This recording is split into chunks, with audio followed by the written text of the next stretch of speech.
2001 সালের 18 এপ্রিল বাংলাদেশের ছোট্ট সীমান্ত গ্রাম বড়াইবাড়ি।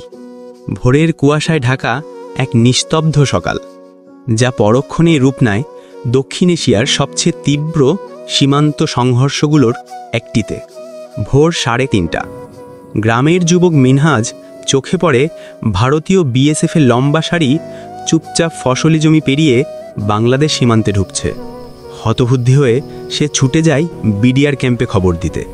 সূর্য ওঠার আগেই বিএসএফ 3 দিক থেকে ঘিরে ফেলে ছোট্ট বিডিআর পোস্টকে। তারা ধরে নেয় পোস্টটি খালি, আর সেজন্যই শুরু হয় আকস্মিক গুলিবর্ষণ। মুহূর্তেই পাল্টা জবাব আসে বিডিআরের দিক থেকে।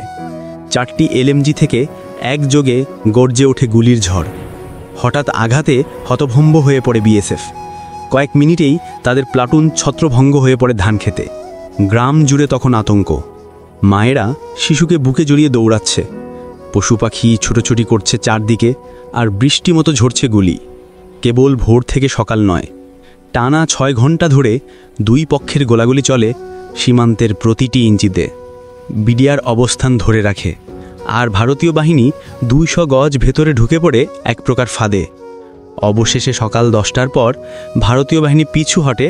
ধান খেতে পড়ে থাকে তাদের ফেলে যাওয়া ব্যাগ, সরঞ্জাম আর 16 জন বিএসএফের লাশ।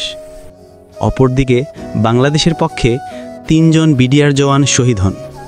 বড়াইবাড়ির সেই সকালকে দেখে মনে হচ্ছিল গ্রামের নরম মাটির নিচেই যেন লুকিয়ে আছে একটি যুদ্ধক্ষেত্র।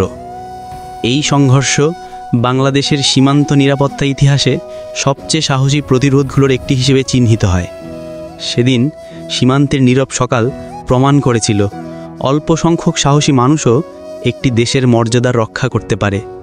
বড়াইবাড়ির সেই গল্প আজও স্মরণ করিয়ে দেয় মাটি, সীমান্ত আর সার্বভৌমত্ব। এইসব রক্ষার মূল্য কখনো কখনো রক্ত দিয়েই দিতে হয়।